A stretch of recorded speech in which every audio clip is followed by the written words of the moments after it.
Si Maya Cruz, ang nag-aalab na puso ng Potato Research Division ng Selara Foods, ay nagngingit-ngit. Sa gitna ng malawak na patatas farm sa kanayunan ng Benguet, katatapos lang niya sa isang mapait na bigong negosasyon sa pagbili. Dahil lang sa diferensyang 10 piso kumpara sa presyo sa ibang lugar, umiling at umalis ang mga magsasaka, iniwan si Maya na may kumukulong galit. Selara Foods, nangunguna sa benta ng potato chips sa buong bansa pero napakakuripot sa mga magsasaka. Nanggigigil niyang sabi, sumasabog ang galit. Sa isang iglap na pagkawala ng kontrol, sa gitna ng hihip ng hangin at amoy ng basang lupa, binitiwan ni Maya ang isang masamang sumpa, isinusumpa ko, malugi sana ang Selara Foods. Wala siyang kamalay-malay, ang mga salitang binitiwan niya sa galit ay may kakaibang kapangyarihan. Sa mismong sandaling iyon, sa makintab na head office sa Maynila, ang CEO ng Selara Foods ay pipirma na sana sa kontratang magbebenta ng kumpanya sa isang kilalang corporate vulture. Ngunit iba ang itinadhana, si Miguel Migs De Leon, ang golden boy ng Strategic Planning Division ng Apex Global Holdings, isang higanteng korporasyon, ay biglang pumasok sa tamang sandali. Sa harap ng galit ng CEO, hindi natinag si Migs. Malamig niyang inilantad ang tunay na kulay ng kadil nito, isang eksperto sa hostile takeover, na nagtutulak sa mga kumpanya sa pagkalugi matapos itong sakupin. Nagbigay ng ultimatum si Migs, magsasanib puwersa sa Apex Global at tumanggap ng buong suporta para ibangon ang Selara Foods, o ibenta sa vulture, at panoorin ang pagbagsak ng kumpanya. Upang iligtas ang pinaghirapan ng buong buhay, napilitan ang CEO ng Selara Foods na tanggapin ang alok ng Apex Global. Samantala, sa Patatas Research Center sa Benguet, si Maya at ang kanyang mga kasamahan ay masaya pa ring kumakanta para salubungin ang bagong miyembro, walang kaalam-alam sa paparating na unos. Nang matanggap ng kanilang hepe ang nakagigimbal na tawag tungkol sa merger at panganib ng pagkalugi, doon lang nawala ang masayang paligid, napalitan ng matinding pag-aalala. Doble ang dagok para kay Maya, ang pag-merge ng Selara Foods ay isa ng malaking shock, ngunit ang bumili ay ang Apex Global, ang lugar kung saan siya nagtrabaho ng 6 na taon at umalis na may malalim na hidwaan. Ang Apex Global, para kay Maya, ay isang bangungot na hindi pa nawawala. Si Migs naman, matapos ang matagumpay na pagsagip sa Selara Foods, ay bumalik sa Apex Global at nasalubong ang isang katatanggal lang na empleyado na galit na naghahanap ng gulo. Habang nag-aalala ang mga katrabaho, kalmado lang siyang pinanood ang pasugad na lalaki, sa kamarahang binuksan ang pinto ng katabing kwarto sa tamang oras, dahilan para dumiretso sa loob ang lalaki dahil sa puwersa. Sumara ang pinto, ang mga nakaririnding sigaw mula sa loob ay nagpataranta sa lahat, iniisip na si Migs ang nasa panganib. Ngunit nang buksan ang pinto, nagulat sila nang makitang ang nanggulo pala ang naayos. Doon lang naalala ng lahat, si Migs ay dating miyembro ng Philippine Special Forces. Pagkatapos ng merger, ang research team, sa pangunguna ni Maya, ay ipinatawag sa Apex Global Headquarters sa Maynila. Ayon sa sigaw ni Maya na, kailangang magmukhang astig para hindi tayo maliitin, 7 tao ang bihis na matapang na pumasok sa modernong gusali. Ngunit pagdating pa lang sa Human Resources Department, tinawag na silang probinsyano, at kinwestiyon ang pangangailangan para sa research center. Hindi napigilan ni Maya ang galit. Bumuhos ang isang madamdaming pagtatanggol, ang trabaho nila ay hindi lang pagpapasarap ng patatas, kundi paglikha ng bagong varieties, pagsubaybay sa paglago, pakikipag-ugnayan sa mga magsasaka, pagpapataas ng kalidad at ani sila ang mga pioneer sa high-tech agriculture ng Pilipinas. Walang tigil siyang nagsalita hanggang sa bulungan siya ng kasama na may lupa pa sa kuko niya.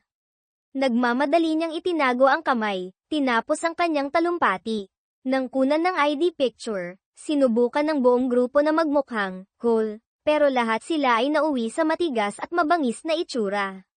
Nang matanggap ang bagong ID, nanatili ang kaba tungkol sa restructuring at tanggalan. Sakto namang dumating ang balita na may biglaang inspection mula sa Apex Global sa Research Center sa Benguet. Nagmamadaling umuwi ang grupo. Nakakainis, hindi gumagana ang bago nilang ID para buksan ang gate. Sa gitna ng krisis, kanya-kanyang diskarte may tumalon, may sumuot sa ilalim. Pagkapasok, natigilan sila nang makita ang grupo ng mga manager mula sa Apex Global. At ang leader, walang iba kundi si Marco Santos, ang ex-boyfriend ni Maya. Para makaiwas, yumuko si Maya at nagkunwaring gumagapang sa lupa. Nang makalagpas na ang grupo ni Marco, akmang tatakas na siya ng isang kasamahan ang sumigaw ng pangalan niya, Maya. Narinig ni Marco, lumingon, at tinawag siya. Sa harap ng dating kasintahan na ngayoy may tsura at matagumpay, nakaramdam si Maya ng pait at galit. Itinaas niya ang kanyang middle finger patungo sa lalaki at padabog na umalis. Nagmamadaling tumakbo ang grupo papunta sa main building ng center, kung saan isa pang lalaki ang masusing nag-iinspeksyon. Nang lumingon ito, natulala ang mga babaeng kasamahan sa malaartistahing itsura nito. Ngunit ang paghanga ay agad naglaho nang magsimula itong si Migs de Leon pala na pamuna mula sa expired na tsaa, inaabusong benepisyo, hanggang sa nasasayang na papel. Hindi nagpatalo si Maya, nakipagtalo na kahit pag-aari na sila ng Apex Global, hindi sila dapat iniinspeksyon ng biglaan. Malamig na sumagot si Migs, kung nagpasabi kami, itatago ninyo ang problema. Hindi iyon inspection, iyon ay planadong pagtatakip. Nang paalis na si Migs, si Maya at ang mga kasamahan ay nakatayo sa balkonahe, pinapanood ang papalayong anyo nito at hindi mapigil ang magbulungan, gwapo nga, ang sama naman ng ugali, buwisit. Si Maya, sa pag-aakalang hindi siya maririnig ni Migs, ay sumigaw pa ng isa pang sumpa sa galit, sana may mahulog sa ulo niya. Hindi niya alam, sa hindi kalayuan, isang pares ng itim na mata ang nakarinig, at naintindihan, ang sinabi niya. Agad-agad, isang itim na uwak mula sa puno ang mabilis na lumipad pababa at tinuka ang ulo ni Migs. Hindi pa siya nakakabawi, muling umatake ang uwak ng mas matindi. Natarantang sumigaw si Maya, nagmamadaling bumaba para umawat. Si Migs, para maiwasan ang mga tuka, ay napayakap na lang sa ulo at tumakbo ng mabilis papunta sa kalapit na burol. Son Nilo. Tigil, sigaw ni Maya sa pangalan ng uwak, pangalang binigay niya rito matapos niya itong iligtas, at hinabol si Migs, sinusubukang pigilan ito, ngunit huli na ang lahat. Narating ni Migs ang isang matarik na bahagi, dahil sa bilis ay hindi siya makapreno, at gumulong pababa. Sa kabutihang palad, ilang kababaihang nagpapahinga malapit doon ang nakarinig sa sigaw ni Maya at mabilis na itinulak ang isang kariton para harangin ang daan. Dumiretso si Migs sa kariton at doon tumigil. Nagmamadaling dinala ni Maya si Migs sa lokal na ospital. Lumabas sa resulta na gallows lang ang tinamo niya. Hindi makapaniwala si Maya. Ipinaliwanag ni Migs, dahil sa training niya sa Special Forces, na-adjust niya ang posisyon habang gumugulong para mabawasan ang pinsala.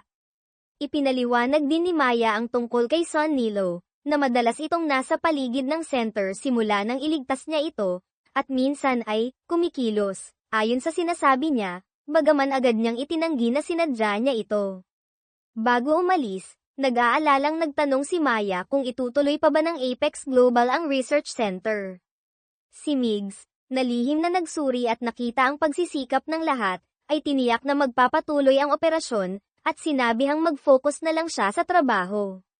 Pag-uwi sa tinutuluyang popahan matapos ang isang mahabang araw, ang alaala ni Marco at ang tagumpay nito ay nagpaiyak kay Maya sa sama ng loob. Mabuti na lang at nariyan ang kaibigan niyang babae para pag-aanin ang loob niya, unti-unti siyang napangiti muli. Ngunit hindi pa tapos ang unos. Kinabukasan, inanunsyo ng dati nilang hepe na tinanggal na siya. Magpapadala ang Apex Global ng bagong direktor. Kasabay nito, 3 pang kasamahan sa production management ang natanggal din. Bumalat ang kawalan ng katiyakan sa lahat. Naalala ni Maya ang pangako ni Migs, pakiramdam niya'y niloko siya. Lalong tumindi ang paniniwala niyang walang magandang maidudulot ang anumang may kinalaman sa Apex Global. Sa sobrang sama ng loob, hinanap ni Maya ang kahan ng sigarilyong ilang buwan na niyang itinago. Bumalik ang kagustuhang manigarilyo, ngunit akmang sisindihan na niya ito, biglang bumuhos ang malakas na ulan. Sunod-sunod ang kamalasan, nabaliw siya sa galit, Hinampas ang unan sa upuan, sumisigaw ng mura, mga buwisit na taga-Apex Global. Matapos maglabas ng sama ng loob, napaupo na lang siya sa gitna ng ulan, walang magawa. Sakto namang may lumapit sa kanya, pinapayungan siya. Isang malalim na boses ang nagsalita, paumanhin, isa rin akong buwisit mula sa Apex Global. Natigilan si Maya. Ang lalaki ay si Migs De Leon. Sunod-sunod na masamang balita, si Migs hindi lang ang bagong direktor ng Patatas Research Center, kundi siya rin ang bagong boarder sa mismong paupahang bahay ng pamilya niya. Dahil sukdulan ang galit niya sa lahat ng taga-Apex Global, agad niyang inutusan ang nakababatang kapatid na lalaki na paalisin si Migs. Ngunit nahihiyang nagpaliwanag ang kapatid na matumal ang popahan, swerte na silang may long-term boarder. Nagastos na niya ang binayad na renta ni Migs pambili ng bagong hairdryer, hindi na niya maibabalik ang pera at mapaalis ito. Walang magawa kundi mainis, hinarap ni Maya si Migs para maglatag ng patakaran. 3 rules. Una, bawal ipaalam sa mga katrabaho na magkasama sila sa bahay. Pangalawa, sa center sila magka-level, pero sa bahay ay pantay lang, bawal gamitin ang posisyon para utusan siya. Pangatlo, ito ang pinakamalapit na tirahan sa center, dapat marunong makisama ang nakikitira. Si Migs, marahil ay nakukulitan sa sitwasyon, ay masayang pumayag. Nakangising bumalik si Maya sa kwarto, ngunit ang kaibigan niyang writer ay nagsimula ng gumawa ng kwentong, Asong Pusa, na romantic comedy, mag-aaway tapos magkakainlaban. Nang hindi maniwala si Maya, naglabas pa ng ebidensya ang kaibigan mula elementarya, na lahat ng naging crush ni Maya ay may letrang O sa pangalan, tulad ng De Leon, patunay na si Migs ang destiny niya. At higit sa lahat, kamukhang kamukha daw ni Migs ang bida sa paboritong romance novel ni Maya, Ang Sekreto ng Fierce na CEO. Humagalpak ng tawa si Maya, ang gusto lang niya ay lumayo kay Migs at sa Apex Global hanggat maaari. Kinabukasan, para makisama, sumabay si Migs sa kantina. Kakaupo pa lang niya, sinalakay, na siya ng 3 babaeng tagapangasiwa ng taniman. Maingay nilang ikinwento ang paggulong ni Migs sa burol. Magalang na bumati si Migs pero tinapak lang siya sa balikat ng isang tita. Sa kwentuhan, komportable silang gumamit ng mga lokal na salitang may pagkabastos at doble kahulugan na hindi pa naririnig ni Migs, dahilan para mabulunan siya sa sabaw. Nagdala si Maya ng kape sa mga magsasaka, narinig niyang pinag-uusapan nila ang gwapo pero supladong bagong direktor. Isang tusong ideya ang pumasok sa isip niya. Nagkunwari siyang nagpupunas ng luha, nagkwento tungkol sa dating direktor, isang respetadong doktor ng barangay, na sinipa ng bagong dating. Nang marinig ito, nagalit ang mga magsasakang mapagmahal sa kapwa, at sabay-sabay na sinugod si Migs para kausapin. Nakita ni Migs ang galit na mga tao at si Maya na nanunood sa malayo, agad niyang naintindihan na ito ay welcome treat mula sa dalaga. Ang kapitan ng barangay ang nanguna, nagdeklara ng patakaran, sino mang tumira doon ng higit 30 araw ay temporary resident, obligado mag-ambag sa pondo ng barangay. Inabot niya ang kasunduan, pinapipirma at pinagbabayad si Migs. Si Migs, ayaw makipagtalo, ay inabot ang business card niya, sinabing kontaken ng abogado ng Apex Global. Lalo lang nitong pinagalit ang mga tao. Bilang parusa kay Migs, hinaranggan ng kapitan ang kaisa-isang daan mula sa popahan papunta sa research center. Gustong dumaan, magbayad ng toll fee. Nakipagtalo si Migs na pag-aari ng gobyerno ang kalsada, pero naglabas ng ebidensya ang kapitan na sarili niyang pera ang ginastos niya para ipagawa iyon para sa mga taga-barangay. Bumalik si Migs sa popahan, humingi ng tulong sa kapatid ni Maya na tawagan siya ng taxi dahil walang signal ang phone niya doon. Umiling ang kapatid, malayo daw sila sa bayan, halos walang taxi na pumapasok doon. Napangisi si Maya, sinisi si Migs sa hindi pakikinig sa kanya. Mayabang niyang sinabi na kung maglalakad ito sa bundok, baka gabihin na ito sa pagdating sa trabaho. Nang akmang aalis na si Maya gamit ang sasakyan, napilitang magmakaawa si Migs na isakay siya. Pumayag si Maya, pero itinuro ang likod ng luma nilang pickup truck. Si Migs, ang sosyal na binata, ay napilitang umupo sa likod kasama ang briefcase na parang refugee. Si Maya, na naiinis sa kayabangan nito, ay sinadyang idaan ang sasakyan sa mga bako-bakong parte, dahilan para tumalbog-talbog si Migs. Puno ng alikabok at gusot ang damit, mukha siyang kawawa. Pagdating sa center, mula sa pagiging agila, ay naging basang sisiw siya. Para mabago ang sitwasyon, pinag-aralan ni Migs ang mapa at nakahanap ng ibang daan sa bundok na mukhang madadaanan ng sasakyan. Kinabukasan, masaya niyang minaneho ang sasakyan doon, hindi napansin ang babala ng landslide sa malapit. Ang resulta, na-stop ang mamahalin niyang sasakyan sa putik at bato. Napilitan siyang tumawag ng tulong at muling magmakaawa kay Maya na isakay siya.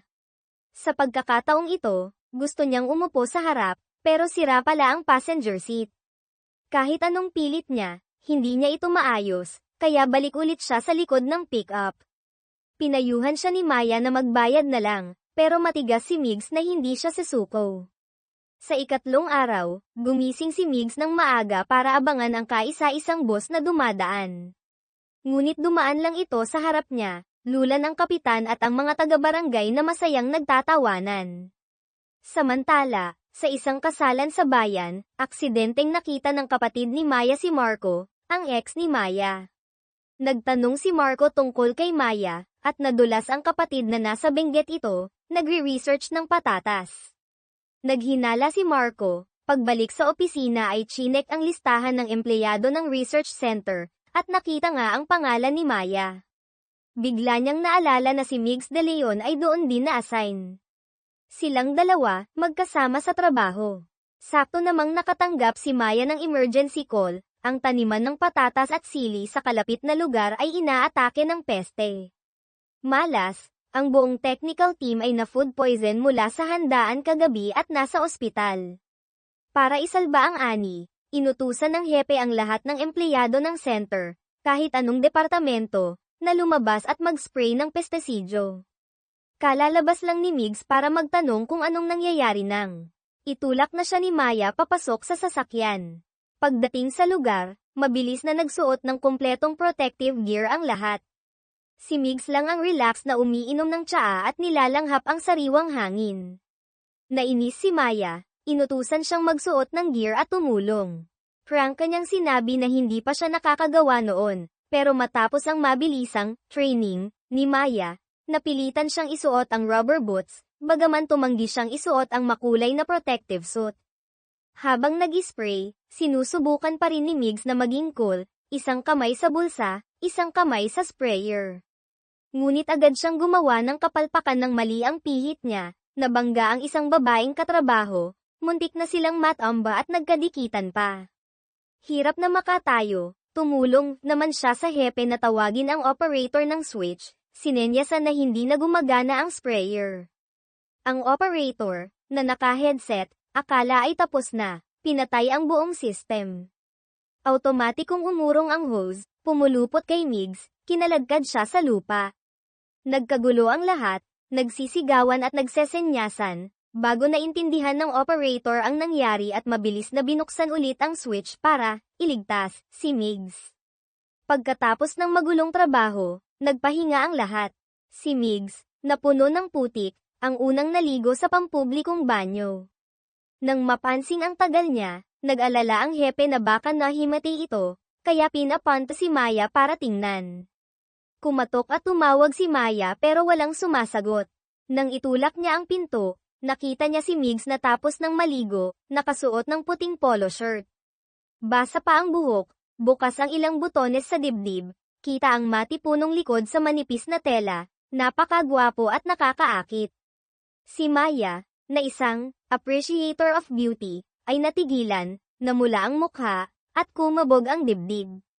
Bumalik sa isip niya si Migs at ang bida sa Fierce CEO novel. Umalingaw-ngaw sa tainga niya ang sabi ng kaibigan, mai-inlove ka talaga kay Migs. Mabilis siyang umiling, pilit iwinawak siyang madilim na isipan, pinilit kumalma at sinabihang lumabas na si Migs para sa meeting. Kinagabihan, para mag-bonding, nag-inuman ang grupo. Mayabang na nagdeklara si Migs na, sanay sa inuman, at nakipagtagay sa lahat ng magsasaka at katrabaho. Ang resulta, lasing na lasing siya at tulog. Si Maya, na medyo may tama na rin, ay napilitang tumawag ng driver para ihatid sila pauwi. Nasa likod silang dalawa. Si Migs, na lasing, ay sumandal sa balikat niya. Natakot si Maya na baka kung anong magawa niya kapag tinitigan ang gwapong mukha nito, kaya kinuha niya ang kapote at itinakip sa ulo ni Migs. Pagdating sa popahan, ginaisang siya ng driver. Nagising si Maya Cruz, umiikot ang paningin, at natagpuang nakasandal kay Migs de Leon. Ang mainit niyang hininga at ang banayad na pabango ng lalaki ay nagdulot sa kanya ng kaunting pagkataranta. Aalisin sana niya ito, ngunit nang malapitan niyang makita ang gwapong mukha na mahimbing na natutulog, tumibok ng kakaiba ang puso ni Maya. Matangos na ilong, mahahabang pilik mata. Ang nakamamatay na atraksyon ay tila humihipnotismo sa kanya. Dahil ba ito sa alak o sa nakakaakit na kagwapuhan? Hindi na niya masabi. Sa kanyang mga mata ngayon, si Migs ang mismong, fierce na CEO, mula sa nobela. Nawala ang kanyang katinoan, dahan-dahan siyang yumuko at dinampian ng halik ang kanyang mga labi. Kinaumagahan, ginaisang si Maya ng sikat ng araw. Bumuhos na parang baha ang mga alaala ng nagdaang gabi. Siya, hinalikan niya si Migs ng kusa. Diyos ko, gusto ni Maya maghukay ng malalim na butas at magtago. Nakakainis, sakto namang nagising ang best friend niya, puno ng kahulugan ang mga mata. Uy, may hindi nakapagpigil kagabi ah.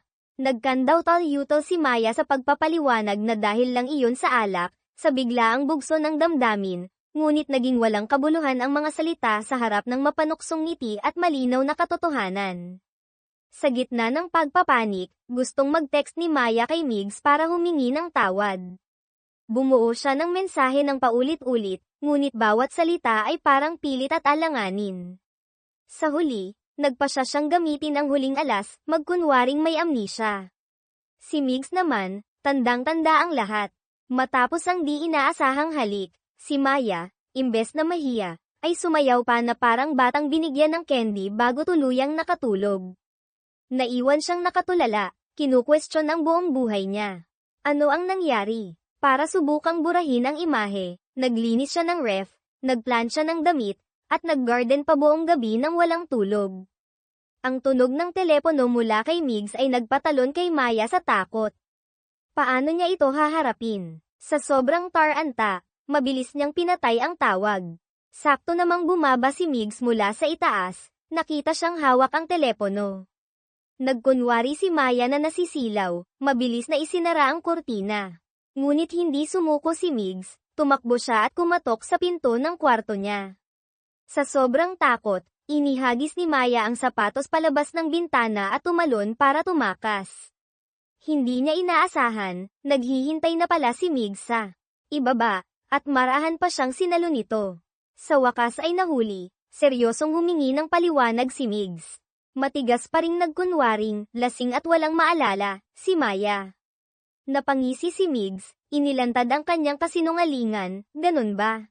Siguro nakalimutan mo na rin na ako ang nagbayad ng 500 piso para sa taxi driver mo kagabi at 1,200 piso para sa full tank na gasolina ng kotse mo.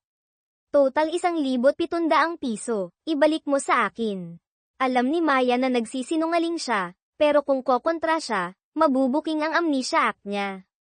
Pinag-isipan niyang mabuti, at napilitang ilabas ang telepono para magkunwaring magta-transfer. Sakto namang dumating ang kapatid niyang lalaki. Parang nabunutan ng tinik si Maya, mabilis niyang iniba ang usapan, pinakiusapan ang kapatid na linisin ang kwarto ni Migs. Bago pa makapag-react si Migs, tumakas na siya. Malapit na ang taunang food contest ng research center. Ang mga taga-kalapit na barangay ay sabik na dumalo. Si Maya, bilang miyembro ng kanilang barangay, ay abala sa paghahanda kasama ang kapitan at iba pa. Ngunit hindi siya tinantana ni Migs. Muli siyang lumapit, inilahad ang kamay para singilin ang 1,700 piso. Mabilis na dinampot ni Maya ang mantle, nagkunwaring abala. Ngunit hinablat ito ni Migs, nagdeklara, tutulungan kita, bayaran mo ako. Akala ni Maya ay nagbibiro siya, Ngunit agad na inilatag ni Migs ang mantle ng napaka-elegante, inilagay ang florera sa mesa, ang mga galaw ay parang isang propesyonal na waiter. Lumabas na nagtrabaho pala siya ng 22 buwan sa isang fine dining restaurant sa Makati. Sinubukan pa ring tumakas sa utang ni Maya, nagdahilang kailangan pa niyang ayusin ang mga plato. Narinig ito ni Migs, at buong tatag na binitbit ang 2 mataas na tumpok ng plato. Inamin niyang nagtrabaho rin siya ng 14 na buwan sa buffet restaurant ng isang 5-star hotel. Napanganga si Maya. Nang matapos si Migs at muling lumapit para maningil, nagdahilan na naman si Maya na kailangan niyang tumulong sa parking area. Hindi rin ito naging problema kay Migs. Nagtrabaho rin pala siya ng 8 buwan sa parking lot ng isang malaking amusement park. Agad siyang naging isang propesyonal na parking attendant, maayos na pinamahalaan ang mga sasakyan, magalang ang pakikitungo, perpekto ang skills. Pagkatapos ng trabaho, muli niyang kinulit si Maya. Sakto namang dumating ang kapitan ng Calabang Barangay kasama ang kanilang chef na kagagaling lang sa Amerika. Nagsimula silang mangasar, sinasabing 3 taon ng talunan ang barangay ni Maya. Hindi nakapagtimpi ang kapitan ni Maya, nagsagutan sila hanggang sa mauwi sa suntukan. Sumugod na rin ang mga taga-barangay nila, naging magulo ang buong lugar. Tanging si Migs lang ang nanatiling kalmado, naka-headset, nakaupo sa isang sulok at nagbabalat ng patatas, walang pakialam sa gulo. Natapos ang gulo sa isang magulong eksena. Sa kasamaang palad, ang kapatid ni Maya ang pangunahing chef ng barangay ay nadapa at napasubsob sa tumpok ng hiniwang sibuyas. Sobrang hapdi ng mata niya kaya hindi na siya makapagluto. Si Maya at ang kapitan ay lumapit kay Migs bilang huling pag-asa, tinanong kung marunong siyang magluto. Kalmadong sumagot si Migs na mayroon siyang Filipino at International Culinary Certificates, ngunit ayaw niyang tulungan ang mga taong nanggipit sa kanya kanina. Nagmamadaling humingi ng tawad ang kapitan. Tiniyak din ni Maya na bibigyan siya ng special pass ng barangay at hindi nahaharangyan ang sasakyan niya. Doon lang pumayag si Migs. Nagpalit siya ng chef's uniform, handa ng lumaban. Para magpakitang gilas, nagperform ang Calabang chef ng kahanga-hangang knife skills, nagpaikot-ikot ng patatas at sinalo ito gamit ang kawali. Hindi nagpatalo si Migs. Naghagis siya ng patatas sa ere, kumislap ang kutsilyo sa ilang mabilis na hiwa. Pagbagsak ng patatas sa kawali, nahati na ito sa 4 na pantay na piraso. Nagpatuloy ang Calabang chef sa paggamit ng 2 kutsilyo, kaliway pang shred, kanan ay pang slice. Si Migs naman ay marahang idiniin lang ang kutsilyo sa patatas. Sa labas ay mukhang walang nangyari, ngunit pag-angat niya ng kutsilyo, perpektong nahiwalay ang balat sa laman. Matapos ang skills demonstration, naghanda na sila ng kani-kanilang specialty dish. Sa huli, inanunsyo ng mga hurado ang nanalo, si Migs de Leon. Naghiyawan sa tuwa ang buong barangay. Ipinagmalaki ng kapitan ang tagumpay nila. Pinalibutan ng mga taga-barangay si Migs, pinasalamatan siya sa pagbibigay karangalan sa kanila. Masaya ring pinanood ni Maya ang eksena. Pagkatapos ng contest, dinala ni Maya si Migs sa isang tahimik na lugar. Huminga siya ng malalim at buong pusong humingi ng tawad sa paghalik sa kanya noong gabing iyon. Ang totoo, naaalala ko lahat, mahina niyang sabi, nahihiya lang talaga akong aminin. Pagkatapos, nag-aalala siyang naghintay sa reaksyon ni Migs, handa sa sermon. Ngunit ang sumunod na sinabi ni Migs ay nagpatulala sa kanya, kung ganun, makipag-date ka sa akin. Natigilan si Maya. Gusto ba siya nito? Love at first sight, o dahil sa mga nangyari? Umiling si Migs at nagpaliwanag, wala akong romantikong nararamdaman para sayo. Pero ang ginawa mo ay lumabag sa mga prinsipyo ko sa pakikipag-ugnayan. Seryoso siyang nagpatuloy, tunog makaluma, para sa akin, ang magkasintahan lang ang pwedeng maghalikan. Dahil naghalikan na tayo, obligado tayong maging magkasintahan. Hindi makapaniwala si Maya sa narinig. Ganun ba kakonserbatibo ang pag-iisip ng lalaking ito? Mariin siyang tumanggi, sinabing katawa-tawa ang dahilan nito. Nagsimula ang isang mainit na pagtatalo sa pagitan nila, walang gustong magpatalo. Bago umalis, Matigas na idineklara ni Migs, liligawan kita hanggang sa magustuhan mo ako at pumayag kang makipag-date. Umuwi si Maya na inis, ngunit medyo namumula rin ang pisngi. Sa gitna ng kaguluhan ng pag-aaway nila, isa lang ang naitandaan niya, sinabi ni Migs na ang halik ay, okay naman. Si Migs naman, isa lang din ang naitandaan, hinalikan siya ni Maya dahil siya ay, gwapo at charming. Hindi niya mapigil ang tumingin sa salamin at purihin ang taste ni Maya. Kinabukasan, naka-sunglasses si Maya pagpasok sa trabaho. Agad siyang pinalibutan ng mga katrabaho. Napilitan siyang tanggalin ito. Ang bago niyang kilay na tineto, na sobrang kapal na parang uod, ang agad na napansin. Lumabas na kinaladkad pala siya ng best friend niya para magpa-enhance, kagabi.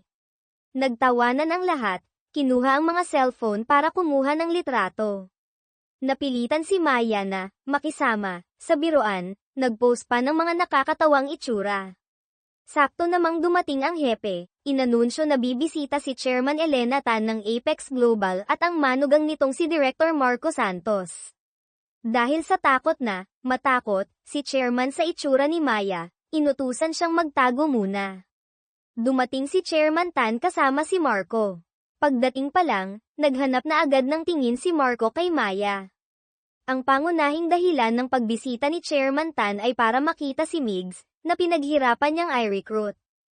Habang iniikot nila si Chairman, aksidente niyang nakita si Maya na nagtatago sa likod ng puno, at pinapanta niya ito para bumati. Ayaw ni Maya na makita ang kilay niya at ayaw rin niyang makaharap si Marco, kaya tinakpan niya ng buhok ang mukha at dahan-daang lumapit. Ngunit umihip ang hangin, nilaypad ang buhok niya, at nabunyag ang buong mukha at ang kanyang memorable na kilay. Nang walang nakatingin, kinausap ni Marco si Maya ng sarilinan. Hiniling niyang ilihim ang nakaraan nila. Nasa mahalagang posisyon na siya ngayon, ayaw niyang maapektuhan ng tsismis. Nainis si Maya, lalong ayaw niyang madikit sa lalaking ito, malamig siyang pumayag na magkunwaring hindi sila magkakilala. Ngunit pagtalikod ni Maya, humabol pa si Marco, yung dati pa rin shampoo mo, no? Sumabog ang galit ni Maya, lumingon siya at sinuntok si Marco sa mukha, dahilan para matamba ito. Sakto namang dumating si Migs, naramdaman ang tensyon. Mabilis na nagpaliwanag si Maya, nadulas lang po si Director Santos, walang kinalaman sa akin. Walang nagawa si Marco kundi hawakan ang mukha at tahimik na umalis. Pagkatapos ng tour, nagpulong si Chairman Tan kasama ang lahat tungkol sa hinaharap ng research center. Ipinaglaban ni Migs na bago mabili ang Selara Foods, nangunguna ito sa benta ng potato chips, malaki ang kontribusyon ng center. Kinontra naman ito ni Marco, sinabing kahit saan may patatas, sayang lang sa resources ang center, dapat isara na agad. Tila sumang-ayon si Chairman Tan kay Marco, at tinanong si Migs kung may plano siya para mailigtas ang center. Kalmadong inilahad ni Migs ang plano, staff reduction. Sumang-ayon si Chairman Tan, inutusan siyang gawin ito agad at bumalik na sa head office. Agad namang tumawag si Migs kay Maya. Kumabog ang dibdib ni Maya, iniisip na tatawag ito para manligaw. Ngunit ang sumunod na sinabi nito ay parang malamig na tubig na ibinuhos sa kanya, tanggal ka na sa trabaho. Natigilan si Maya. Ang boss na kagagaling lang magdeklara na liligawan siya, ngayon ay tinatanggal siya. Para mailigtas ang trabaho, sinubukan niyang gamitin ang kanyang signature, Maya Cruz Charming Smile. Ngunit si Migs ay parang bato, hindi natinag. Noong una, inakala pa ni Maya na taktika lang ito ni Migs para mapilitan siyang makipag-date. Ngunit nang makita ang seryosong mukha nito, unti-unti niyang natanggap na totoo ang sinasabi nito. Ipinaliwanag ni Migs ang dahilan, ang layunin niya sa pagpunta doon ay mag-restructure at magbawas ng tao. At siya, si Maya, ang kaisa-isang empleyado na walang malalim na research specialization sa buong center. Nakipagtalo si Maya, masipag siya, hindi siya uma-absent. Malamig siyang tinanong pabalik ni Migs, nakapag-publish ka na ba ng scientific paper? Mayroon ka na bang konkretong research achievement? Ano ang naging goal mo sa loob ng 6 na taon? Nadula si Maya, ang goal ko ay makalikha ng potato variety na ipapangalan sa akin, Maya Cruz. Pagkasabi nito, siya mismo ay nahiya. Ang slogan na ilang taon na niyang sinasabi. Hanggang ngayon ay slogan pa lang. Hindi na siya binigyan ng pagkakataon ni Migs na magpaliwanag pa. Inutusan siyang i-turnover ang trabaho sa bagong empleyado at ayusin na ang kanyang pag-alis. Pwede ka nang magsimulang maghanap ng bagong trabaho ngayon.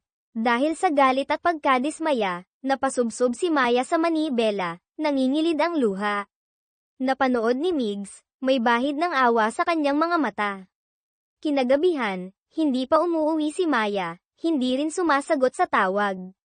Nag-aalalang pumunta ang kapatid at kaibigan niya kay Migs, tinanong kung may nangyaring masama kay Maya sa center. Hindi sinabi ni Migs ang tungkol sa pagkakatanggol, ngunit may kaunti rin siyang pag-aalala na baka kung ano ang isipin nito. Samantala, si Maya ay nasa isang lumang simbahan sa Burol, kung saan naninirahan ang kanyang ama na piniling maging deboto matapos mamatay ang kanyang ina. Ang pakikipag-usap sa ama ang tanging paraan niya para gamaan ang loob. Halos hating gabi na, wala pa rin si Maya. Hindi mapakali si Migs sa kwarto, pabalik-balik sa paglalakad, silip ng silip sa bintana. Sa wakas, nakita niya ang pamilyar na anyo ni Maya na bumaba mula sa isang di kilalang sasakyan. Sumayaw pa ito ng kung ano-ano, at akmang lalapitan ang kotse ni Migs na parang sisirain ang side mirror. Nang makita niyang ligtas itong nakauwi, kahit medyo kakaiba, doon lang nakahinga ng maluwag si Migs. Nagising ang kapatid niyang lalaki para uminom ng tubig. Nang malaman niyang galing si Maya sa simbahan, napabuntong hininga ito at nagreklamo. Maagang namatay ang ina, nagpari naman ang ama, lahat ng responsibilidad ay napunta kay Maya, ang panganay sa 3 magkakapatid. Mabait siyang anak, buong pusong anak ko ang responsibilidad sa pamilya. Sinimulan na ni Migs na kausapin isa-isa ang mga empleyado tungkol sa restructuring plan. Nagpa siya si Maya na subukan sa huling pagkakataon. Pumasok siya sa opisina ni Migs, ginamit ang pinakamatamis niyang ngiti. Ngunit si Migs ay parang estatwa pa rin, malamig na tinanong kung anong kailangan niya. Napilitang magmakaawa si Maya, pumayag na hindi tumanggap ng aumento sa sahod sa loob ng 2 taon, basta't manatili lang siya. Mahirap humanap ng murang labor na kasing sipag ko ngayon. Ngunit kahit anong sabihin niya, hindi nagbago ang desisyon ni Migs. Napilitang harapin ni Maya ang katotohanan. Nagkunwari siyang humihingi ng kontak ng mga recruiter mula sa mga katrabaho, nagsinungaling na para sa kaibigan niyang naghahanap ng trabaho sa agrikultura. Pagkatapos, nakipagkita siya sa isang recruiter sa Manila Peninsula Hotel. Buong sigla niyang ipinakilala ang sarili, umaasang makakuha ng pagkakataon. Ngunit tila hindi masyadong humanga ang recruiter sa kanyang resume, at mabilis na tinapos ang usapan. Nagkataon namang nasa hotel din si Marco at narinig ang buong usapan. Pagkaalis ng recruiter, umupo siya sa harap ni Maya. Tinanggal ka ni Migs de Leon. Mukha siyang nakikisimpatya, sa kapahiwatig na si Migs ay nagrekomenda lang, ngunit siya ang may huling say. Dahil sa pinagsamahan natin noon, pwede kitang tulungang manatili. Tinitigan siya ni Maya sa mata, sinabihang itaas ang kamao, buksan ang palad, at sampailan ang sarili. Para matauhan ka, sabi niya, malamig ang boses. Makinig ka, Marco Santos, kahit gaano pa ako bumagsak, hinding-hindi ko kakailanganin ang awa mo. Pagkasabi noon, galit siyang umalis. Pumunta si Marco sa hotel para sana makipagkita sa dati niyang asawa, si Isabel Reyes, nakara-rating lang mula sa ibang bansa. Ngunit tumanggi si Isabel na makipagkita sa kanya, at si Migs ang kinausap nito. Magkaibigan pala sina Migs at Isabel mula pagkabata. Nang makitang magulo ang kwarto ni Isabel sa hotel, tinulungan niya itong magligpit, habang pinapayuhan na kausapin si Marco. Nainis si Isabel. Ang tagal na nating magkakilala, dapat sa akin kakampi. Samantala, nakarating na sa 2 babaeng katrabaho ni Maya ang balita tungkol sa interview niya. Hinarang nila si Maya at pilit na pinagtatanong. Hindi na may tago, napilitan si Maya na umamin na tanggol na siya. Nagalit ang 2 para kay Maya, masamang tingin ang ipinukol nila kay Migs, na nagpatindig ng balahibo nito. Sinubukan ni Migs na iwasan ang mga tingin nila. Ngunit pag-uwi niya, nadatnan niyang hinaranggan ng dalawang kotse ang sasakyan niya. Alam niyang ito ang tahimik na protesta nila, kaya napabuntong hininga na lang siya at itinulak ang sariling sasakyan. Si Maya at ang dalawang kasamahan ay nagtatago sa isang sulok, pinapanood siya at nagbubunyi, sa wakas ay nakaganti. Pag-uwi sa bahay, may natanggap na package si Migs. Nasa loob ang pekeng bulaklak ng sampagitan na inorder niya matapos tanungin si Maya kung anong paborito niyang bulaklak, pabirong sinabi ni Maya na pekeng sampagita. Ngayon, hawak ang bulaklak, nag-aalangan siya kung ibibigay pa ba niya ito sa taong katatanggal lang niya sa trabaho. Malapit na ang quarterly meeting ng research center. Excited ang mga empleyado, kasi, ang asawa ng dating hepe nila ay may-ari ng isang sari-sari store. Kaya tuwing meeting, nagdadala ito ng maraming chichirya, kaya ang meeting day ay naging pinakahihintay na snack day. Ang bagong empleyado ay binibigyan na ng briefing tungkol sa magandang tradisyon na ito nang dumating ang dating hepe, na staff na lang ngayon, dala ang mga pagkain. Masayang dinala ng lahat ang mga chichirya papunta sa meeting room, handa ng kumain. Ngunit pagpasok, natigilan sila nang makitang si Migs na ang nakaupo sa dulo ng mesa. Doon lang nila naalala, bago na pala ang direktor. Ang snack day ay marahil, tapos na. Nagsimula ang pulong. Ang dating hepe ay nag-uulat sa harap, ngunit maliban kay Migs, ang isip ng lahat ay lumilipad sa mga chichirayang nakahain sa mesa. Nagsimula nang maging delikado ang paligid. Isang babaeng katrabaho ang hindi nakatiis, nag-chat sa kanilang private group, grabe naman itong bagong direktor, ang kuripot. Pagpupulong na walang merienda, employee abuse ito. Halos tumigil ang tibok ng puso ni Maya nang makita niya ang mensaheng iyon, na lumitaw sa malaking group chat, kung saan miyembro rin si Migs. Biglang bumigat ang hangin sa loob ng meeting room. Lahat ay nakayuko sa kanilang mga telepono, pigil ang hininga. Napansin ni Migs ang kakaibang katahimikan at ang mga matang nakatutok sa telepono, kaya kinuha rin niya ang kanyang cellphone para tingnan. Hindi, sigaw ni Maya sa isip, tumakbo na parang kidlat papunta kay Migs, hinablot ang telepono mula sa kamay nito at tumakbo papasok sa banyo. Nanginginig niyang binura ang nakamamatay na mensahe. Pagkalipas ng ilang segundo, bumalik siya, isinauli ang telepono kay Migs na may pinaka-inosenteng mukha. Paumanhin po, Direktor, akala ko po cellphone ko. Pagbalik sa meeting room, mabigat pa rin ang tensyon. Bumulong ang bagong empleyado, kung naka-install sa computer ni Direktor ang chat software, makikita pa rin niya yung message. Muling tumayo si Maya na parang spring, tumakbo papasok sa opisina ni Migs, nilock ang pinto mula sa loob, iniwan siyang nakatulala sa labas. Ngunit malas, hindi niya alam ang password ng computer. Matapos ang ilang bigong pagsubok, napilitan siyang tumawag kay Migs mula sa loob ng pinto, humihingi ng password, nagsisinungaling na, 10 segundo lang po. Binuksan ni Migs ang pinto, nakakunot ang noo, pinapaalis siya agad.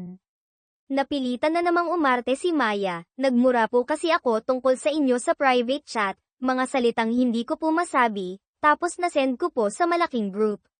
Natakot po akong magalit kayo kaya gusto ko pong burahin. Nang marinig ito ni Migs, nainis siya ng sobra at nagkandabulol-bulol, pero ang punto niya ay wala siyang pakialam sa iniisip ni Maya, pero dahil mukhang hindi ito makakapag-focus sa trabaho, pagbibigyan na niya ito. In-enter niya ang password, hinayaan si Maya na gawin ang dapat gawin. Mabilis na binura ni Maya ang ebidensya, mahinang humingi ng paumanhin, at tahimik na umalis. Kinagabihan, bumuhos ang malakas na ulan. Tumunog ang cellphone ni Maya na may emergency alert tungkol sa malakas na hangin at kulog. Gumuhit ang kidlat sa kalangitan, sinundan ng malakas na dagandong ng kulog. Napabalikwas si Maya sa takot. Ang greenhouse. Nag-alala siya para sa mga batang tanim na patatas, agad na nagsuot ng kapote, at nagmaneho papunta sa research center. Mula sa bintana ng kanyang kwarto, natanong ni Migs ang sasakyan ni Maya na paalis. Inisip niya ang masamang panahon, isang babaeng nagmamaneho mag-isa sa gitna ng bagyo, hindi niya maiwasang mag-alala, kaya mabilis siyang sumunod gamit ang kanyang kotse. Pagdating doon, nakita ni Maya na ang Trapal, Tolda, Lona, napantakip sa greenhouse ay punit-punit na dahil sa hangin. Nagmamadali siyang humanap ng paraan para ayusin ito at protektahan ang mga tanim. Habang nahihirapan siyang hawakan ang mabigat na trapal sa malakas na hangin, isang malakas na kamay ang umabot at tumulong sa kanya na hilahin ito pababa. Si Migs. Dumating siya. Matapos ang paghihirap, pareho silang basang-basa. Pumasok sila sa main building, naligo ng mainit na tubig, at pagkatapos ay sabay na kumain ng instant noodles sa kantina ng center. Doon lang inamin ni Migs na nakita na niya ang nasend na mensahe kanina. Alam niyang si Maya ang umako ng kasalanan para sa katrabaho. Tinukoy rin niya na hindi naman direktang responsibilidad ni Maya ang pagprotekta sa greenhouse, ngunit nagpunta pa rin ito kahit delikado. Ipinapakita lang nito kung gaano siya karesponsable at may malasakit sa trabaho at sa mga kasamahan. Bakit lagi mong inaako ang sisi? Tanong niya. Hindi direktang sumagot si Maya, nagparinig lang. Pinayuhan siyang sa halip na pagtuunan ng pansin ang maliliit na bagay, mas mabuting maging mas mapagbigay at tapat. Tapos na ang issue sa chat, sana ay huwag na niya itong ungkatin pa. Si Migs, na hindi naman talaga maliit ang utak, ay tumango bilang pagsang-ayon. Hindi na mamalayang inabot ni Maya ang kanyang hinliliit, gustong makipag-pinky promise. Nang makitang hindi kumikilos si Migs, nahiya siyang babawiin sana ang kamay nang biglang inabot din ni Migs ang kanyang hinliliit at nakipag-pinky promise. Isang kasunduan ang nabuo. Pag-uwi sa popahan, nakahiga si Maya sa kama. Ang imahe ni Migs na biglang lumitaw sa gitna ng bagyo ay paulit-ulit sa kanyang isipan. Si Migs naman, hindi rin mapakali, inaalala ang lahat mula nang makilala niya si Maya. Binuksan niya ang drawer. Kinuha ang resignation letter na inihanda ni Maya, ayon sa utos niya dati, tinitigan ito, nag-aalangan kung itutuloy pa ba niya ang pagtanggal dito. Kinabukasan, isang di inaasahang bisita ang dumating sa popahan. Nanlaki ang mga mata ng best friend at kapatid ni Maya nang makita ang maganda at bihis na babae na nag-enter ng password at binuksan ang pinto ng kwarto ni Migs. Agad na tumakbo ang best friend para ibalita kay Maya, naghihinalang girlfriend ito ni Migs. Sinabi ni Maya na, wala siyang pakialam, pero may kung anong kirot siyang naramdaman. Nagdeklara si Migs na liligawan siya, tapos may girlfriend pala. Pakiramdam niya'y naloko siya. Kaya, si Maya at ang kanyang best friend ay muling nag-espya sa bintana ng kwarto ni Migs, gamit pa ang larwang binoculars. Nakita nila ang babae na parang nasa sariling bahay, nakahiga pa sa kama ni Migs. Kumulo ang dugo ni Maya sa inis. Hindi niya alam na iyon pala si Isabel Reyes, ang kababatang kaibigan ni Migs. Kara-rating lang ni Isabel mula sa ibang bansa, ayaw pa niyang malaman agad ng pamilya kaya nakikituloy muna siya kay Migs. Habang abala si Maya sa investigasyon, napatingin si Isabel at nakita siya. Masiglang kumaway si Isabel, at sinenyasan pa siyang pumunta roon. Maya-maya lang, nag-doorbell na si Isabel sa kwarto ni Maya, iniimbitahan silang lahat sa isang ihaw-ihaw party para i-welcome siya. Sa party, bamulong ang kapatid ni Maya, grabe ang lakas ng pag-ibig. Si Direktor, vegetarian dati, ngayon nag-iihaw na. Si Isabel naman ay kwento ng kwento tungkol sa pagiging matalik nilang magkaibigan ni Migs simula noong 16 sila, na wala silang lihim sa isa't isa. Lalo namang nagseselos si Maya, lumapit kay Migs, at sinabihan itong player at walang hiya. Nakikita ko na ang tunay mong kulay. Huwag mo akong lokohin. Pagkatapos maglabas ng sama ng loob, bumalik siya sa upuan niya. Hindi niya inaasahan, narinig niyang tinanong ni Isabel si Migs. So, sino nga ba talaga ang gusto mo? Alam kong mayroon na, ayaw mo lang sabihin. Doon lang nalaman ni Maya at ng dalawa pa niyang kasama, hindi magjowa sina Isabel at Migs, mag-best friends lang. Saglit na pumasok sa isip ni Maya, posible kayang siya ang gusto ni Migs. Pero agad niya itong iwinaksi. Sino namang matinong tao ang tatanggalin sa trabaho ang babaeng gusto niya? Pinagbawalan niya ang sariling mag-isip ng kung ano-ano, at bumalik sa paghahanap ng trabaho online. Bigla, may pumasok na bagong email mula sa project management team ng Apex Global. Nanlaki ang mata ni Maya habang binabasa, inilipat siya sa project management team, Siya ang mamamahala sa pagsasanib ng Selara Foods at ng Patatas Research Center. Magtatrabaho pa rin siya sa center sa Benguet, pero kailangan niyang pumunta sa head office sa Maynila isang beses sa isang linggo. Sa unang araw niya sa bagong tungkulin sa head office, dumating si Maya sa meeting room sa tamang oras. Nakita niyang pumasok si Migs, kaya inakala niyang ito ang team leader. Ngunit sa sumunod na segundo, pumasok si Direktor Marco Santos, at mayabang na nagdeklara na siya ang leader ng proyektong ito. Pagkatapos ng pulong, tinawag ni Marco si Maya sa opisina niya gamit ang dahilan ng trabaho. Walang paligoy-ligoy niyang inamin na ginamit niya ang koneksyon para ilipat si Maya doon. Ang dahilan daw ay dahil nagtrabaho na si Maya sa Apex Global, dati, at sa Selara Foods Research Center, kaya siya ang pinakapamilyar sa parehong kumpanya. Frankang tumanggi si Maya, mas gugustuhin ko pang maghanap ng bagong trabaho kaysa tanggapin ang tulong mo. Nagalit si Marco, tinawag siyang masyadong mapride, at nadulas na sinabi ang masakit na katotohanan, naaawa lang daw siya kaya niya ito, tinulungan. Tingnan mo nga ang sarili mo. Yung mga kasabayan mong pumasok sa kumpanya, pinakamababa na ang manager. Ikaw, staff ka pa rin sa probinsya ng research center na yan. Nahihirapan ka na nga, tinutulungan ka na nga, ang arte mo pa. Ang mga mapanghamak na salita ni Marco ay parang gasolin ang ibinuhos sa apoy. Pakiramdam ni Maya ay sobra siyang naapakan. Kalmado niyang inalis ang relo, hinubad ang sapatos na may takong, at inilapag sa mesa.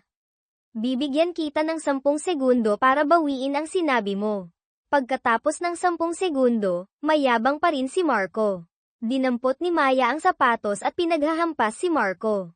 Natarantang tumakbo si Marco paikot sa opisina. Sakto namang tumunog ang telepono. Ini-report ng sekretarya na dumarating si Migs para kausapin siya. Nang marinig ang pangalan ni Migs, agad na tumigil si Maya, isinuot ang sapatos, inayos ang damit, at pilit na kumalma sa isang iglap. Pumasok si Migs, naramdaman ang kakaibang tensyon, tinanong si Maya kung bakit siya naroon. Nagsinungaling si Maya na tungkol sa trabaho ang pinunta niya at mabilis na umalis. Paglabas ng Apex Global Headquarters, pumunta si Maya sa paborito niyang karinderya para kumain at magpalamig ng ulo. Malas, nandoon din si Migs. Mukhang naiinis pa rin ito tungkol sa paglapit niya kay Marco. Kinwestiyon niya kung bakit hindi siya nag-report sa kanya tungkol sa trabaho at kay Marco siya lumapit. Napansin ni Maya na galit si Migs, pero hindi niya maintindihan kung bakit.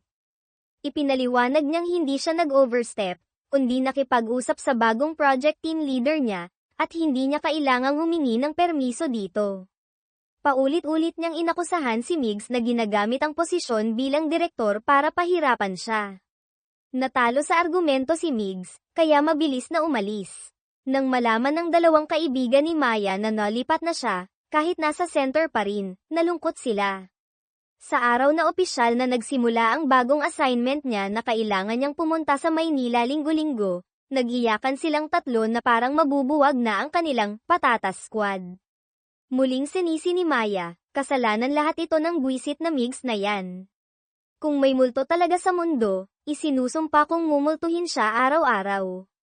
Sakto namang pagkasabi niya noon, sa popahan, habang nagtatrabaho si Migs ng gabi, nakarinig siya ng isang kakaibang kumakalampag na tunog, parang lumang bakal na nagkikiskisan, o parang ungol ng kung ano. Sobrang natakot siya kaya hindi siya nakatulog buong gabi. Kinaumagahan, tinanong niya ang kapatid ni Maya kung may narinig itong kakaibang ingay kagabi. Sisigat na sana ang kapatid nang biglang tumakbo si Maya, inapakan ang paa nito, at nagsinungaling, wala kaming narinig. Sinadya niyang takutin si Migs. Nakakainis talaga ugali ni Direktor. Kung magiging multo ako, siguradong mumultuhin kita, araw-araw. Hindi naniniwala sa multo si Migs, ngunit pagdating sa research center, pag-upo pa lang niya sa kanyang silya, narinig niya ulit ang kumakalampag na tunog. Natakot siyang naghalughog sa paligid, tapos ay nakakita ng mga kakaibang pulang patak sa sahig, na umaabot hanggang sa pinto. Sinundan niya ang mga patak, nanginginig na binuksan ang pinto, at nakita ang dalawang matandang tita na katrabaho na nakatayo roon. Akala niya multo sa umaga, Napasigaw siya at napaupo sa sahig.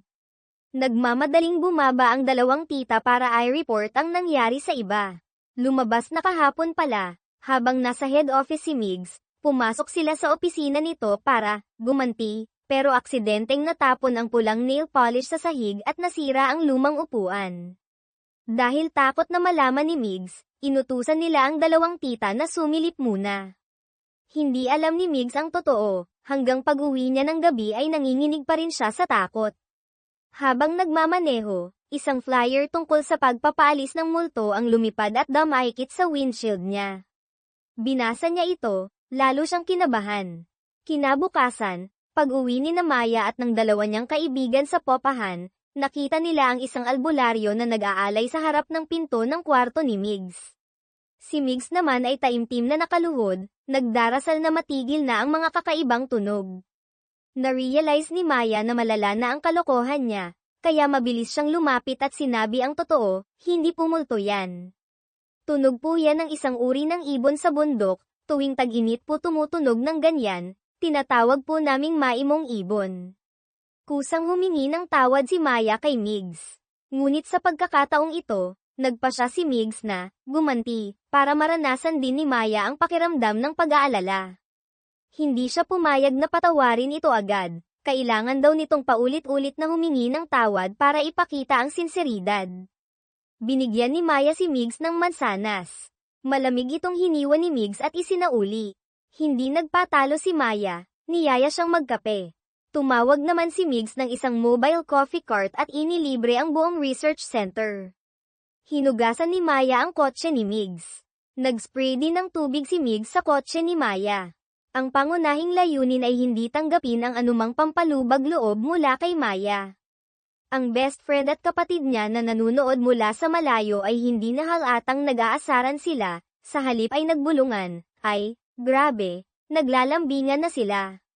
Samantala, nalaman ni Direktor Marco na nasa Benguet si Isabel, sa Popahan. Bigla niyang naalala, doon din nakatira si Migs de Leon. Galit siyang nagmaneho papunta roon at kinalampag ang pinto. Hindi niya inaasahan, si Maya ang nagbukas. Nakita ni Maya si Marco sa harap ng bahay nila, kaya hinailan niya ito sa isang tabi at tinanong kung anong kailangan nito. Itinago ni Marco ang tungkol sa diborsyo, nagsinungaling na pumunta siya bilang boss para tingnan ang tirahan ni Migs.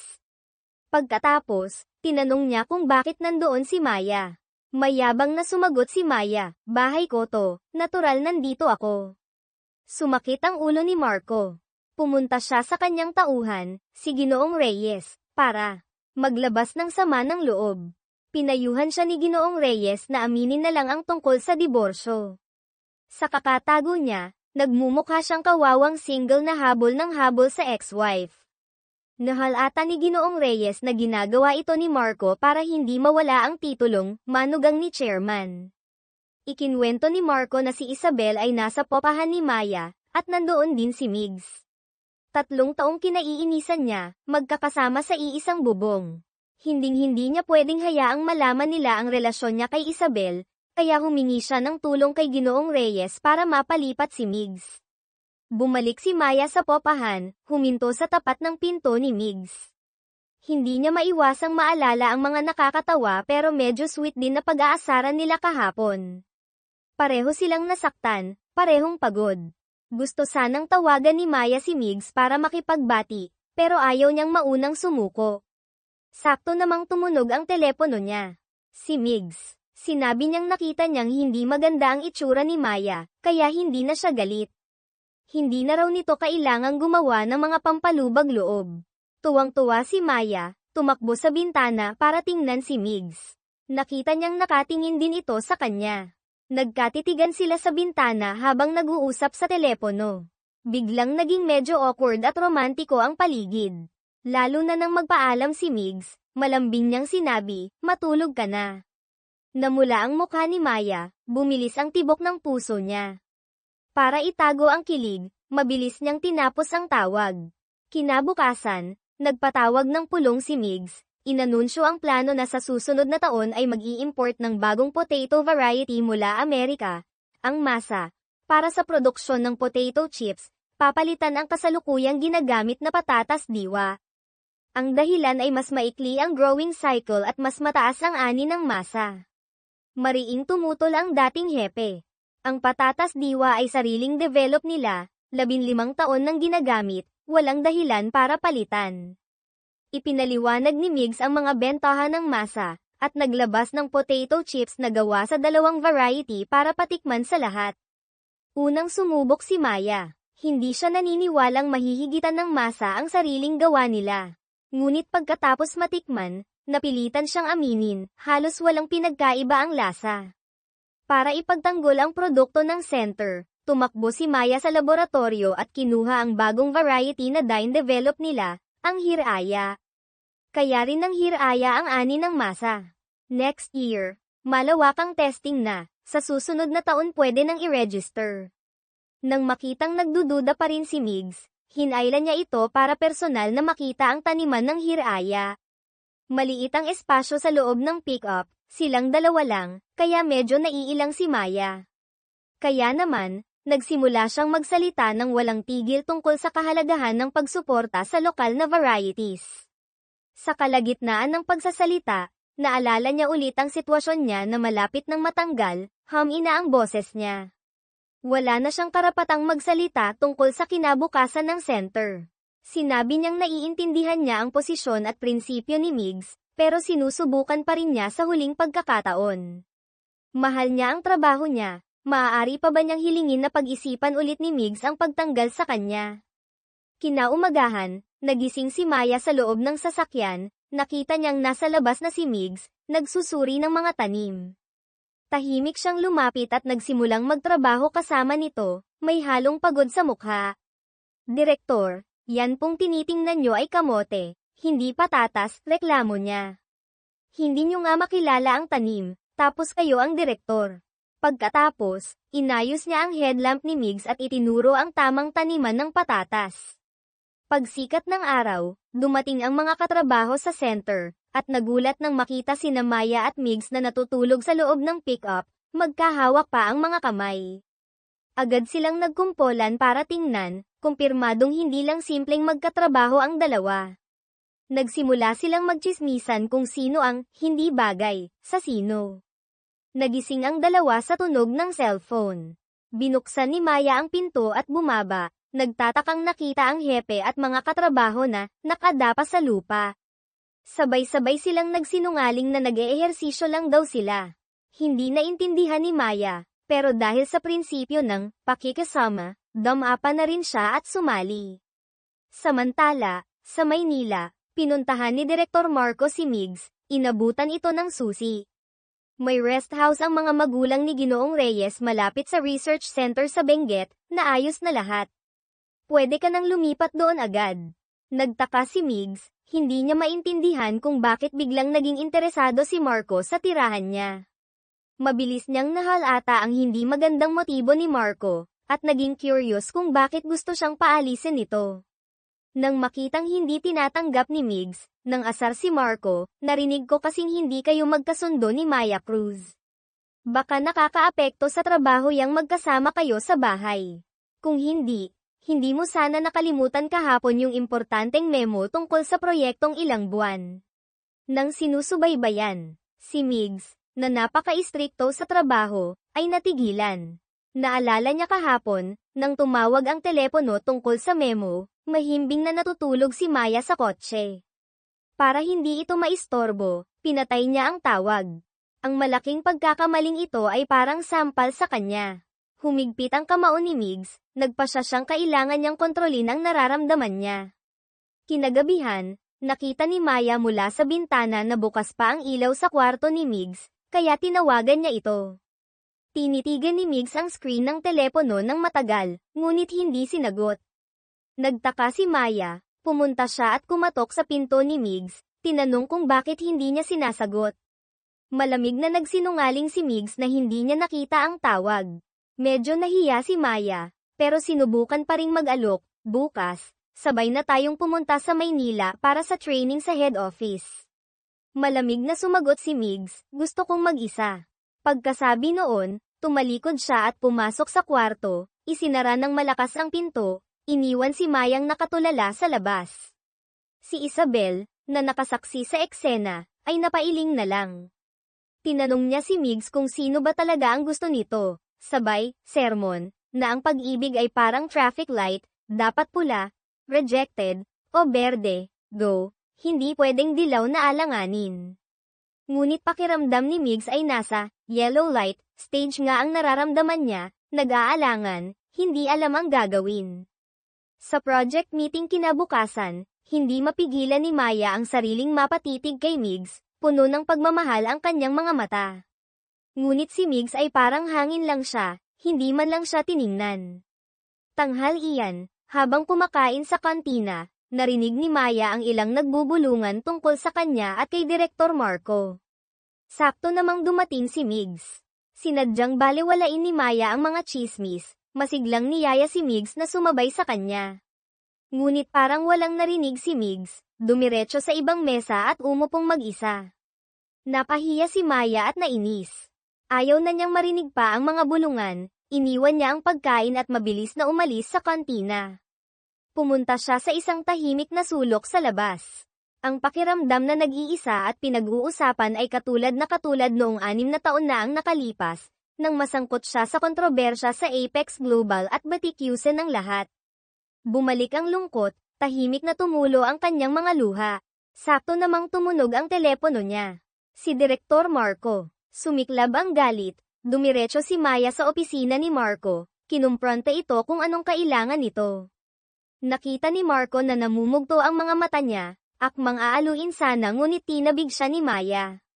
Walang nagawa, sinabi ni Marco ang pakay, na ipasa na ni Migs de Leon ang resignation letter mo. Pero huwag kang mag-alala, hindi ko agad pipirmahan. Natigilan si Maya. Akala niya ay naipasa na ni Migs ang letter ilang linggo na ang nakalipas, hindi niya inaasahang ngayon lang pala. Ang balitang ito ay parang kumpirmasyon, desidido na talaga si Migs na tanggalin siya. Sobrang lungkot ang naramdaman niya.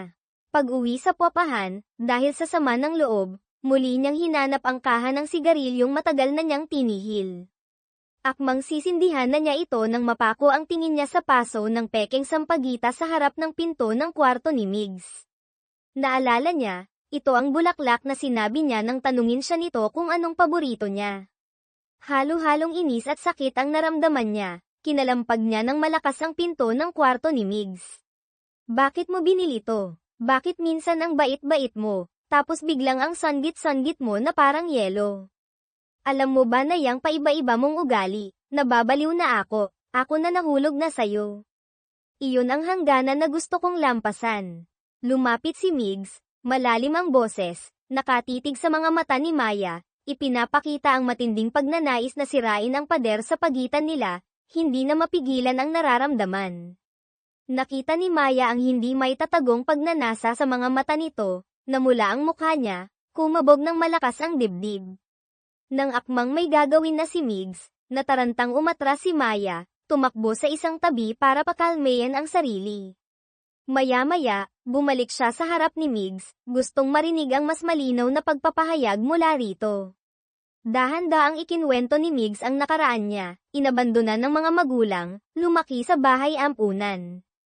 Palagi siyang sumusunod sa mga patakaran, pinipigilan ang emosyon. Sa pagtanda, ginamit niya ang mga prinsipyo para bumuo ng matibay na pader sa paligid niya, naniniwalang iyon ang tamang paraan ng pamumuhay. Hanggang sa dumating si Maya, na laging nakakapagpawala ng kanyang kontrol, nakakalimutan ang mga dapat gawin. Hindi na niya makilala ang sarili, dahil ang nararamdaman niya para kay Maya ay unti-unting nagpapabago sa dating siya. Pagkatapos marinig ito, nainis at naawa si Maya. Hindi lang ikaw ang nalilito, sagot niya. Ang normal na babae, hindi magkakagusto sa taong gustong magtanggol sa kanya sa trabaho. Pero heto ako, yung abnormal na yun. Kahit anong pilit kong pigilan. Hindi ko makontrol ang nararamdaman ko para sa'yo. Labis na naantig si Migs, akmang sisigat na sana nang pigilan siya ni Maya. Teka, sa ngayon, magka-level pa rin tayo bilang boss at empleyado. Kapag opisyal na akong umalis sa research center, doon tayo magde-date. Inabot pa niya ang hinliliit, nag-aalok na pansamantalang paghiwalayin ang trabaho at personal na buhay. Nang magdikit ang mga daliri nila, parang may kuryenteng damaloy sa katawan ni Migs. Hindi niya napigilan ang sarili, muntik na niyang halikan si Maya. Muling natarantang tumakbo si Maya pabalik sa kwarto niya.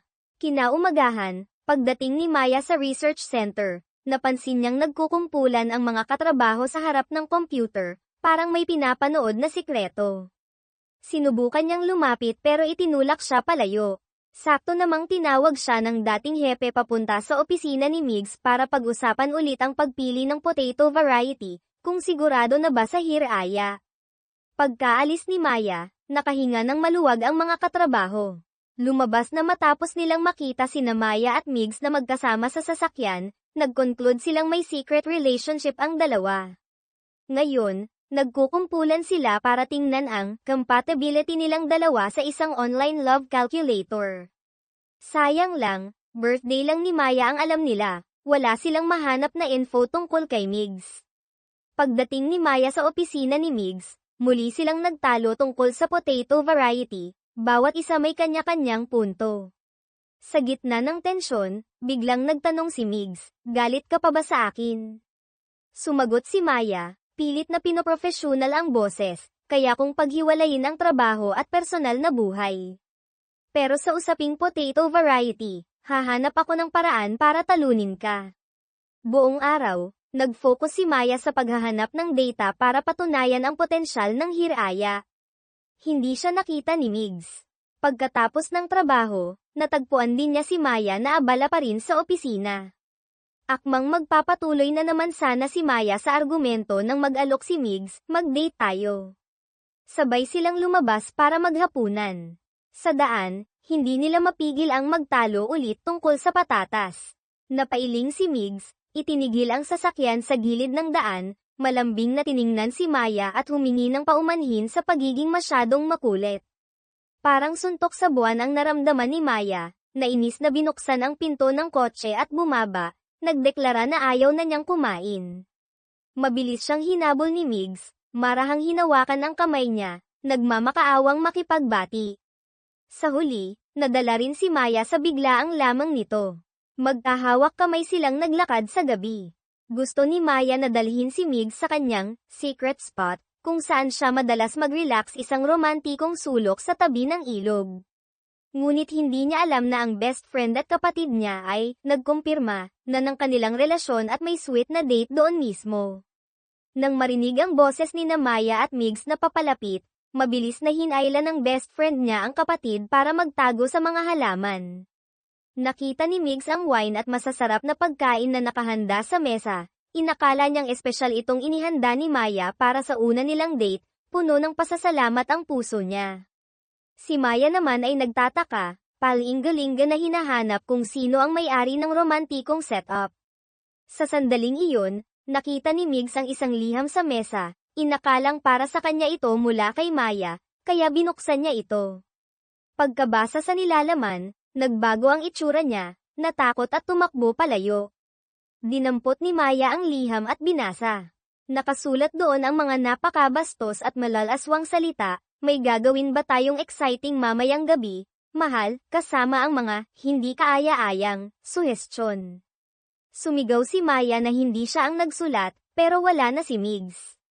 Nang makalayo si Maya, usisero namang tinanong ng kapatid niya ang best friend kung ano ang laman ng sulat.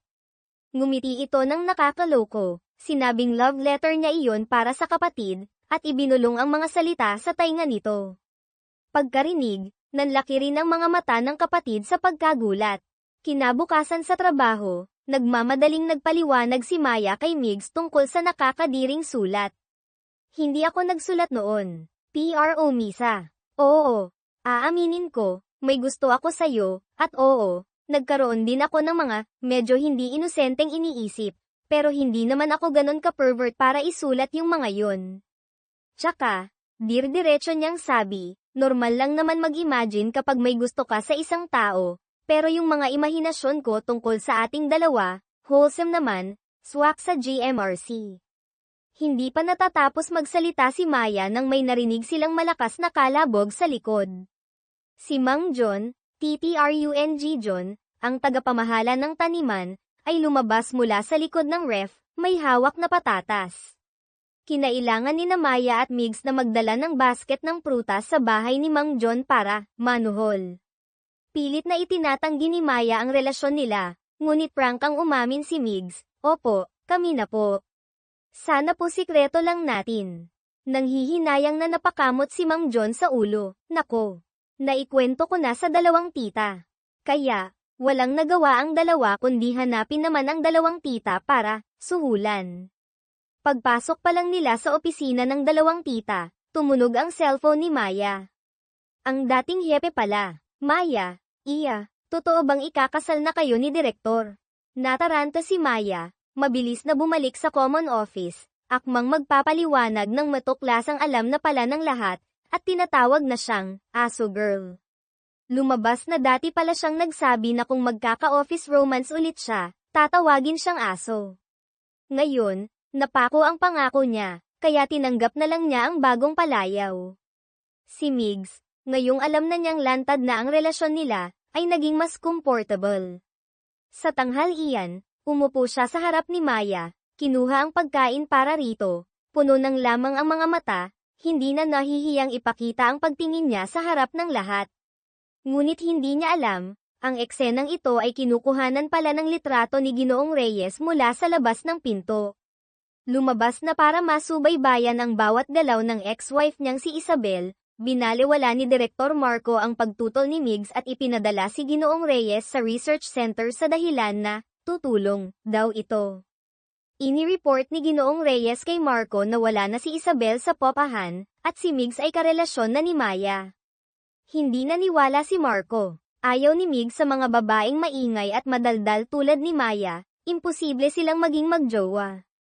Ipinadala ni Ginoong Reyes ang litratong kinuha niya, sinabing narinig pa niya mismo si Migs na umamin. Agad na tinawagan ni Marco ang isang direktor sa head office, tinanong kung natatandaan pa ba nito si Kim Maya mula sa Product Planning Department 6 na taon na ang nakalipas. Samantala, ang kapatid ni Maya ay hindi pa rin kumbinsido na bagay sina Migs at ang ate niya. Nag-aalala siyang sasaktan lang ni Migs si Maya, kaya kinausap niya ito ng masinsinan. Ikinwento niya kung paano anako ni Maya ang responsibilidad sa pamilya simula nang mamatay ang ina nila, at nakiusap na huwag itong sasaktan.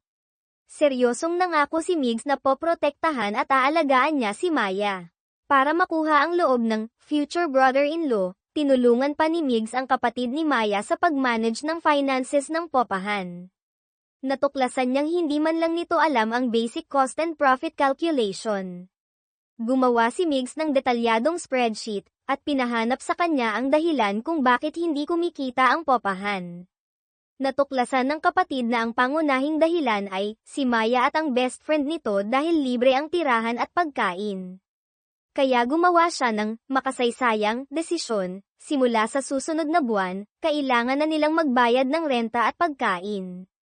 Nag-analyze sina Maya at ang best friend niya. Imposibleng naisip ito ng kapatid niya mag-isa.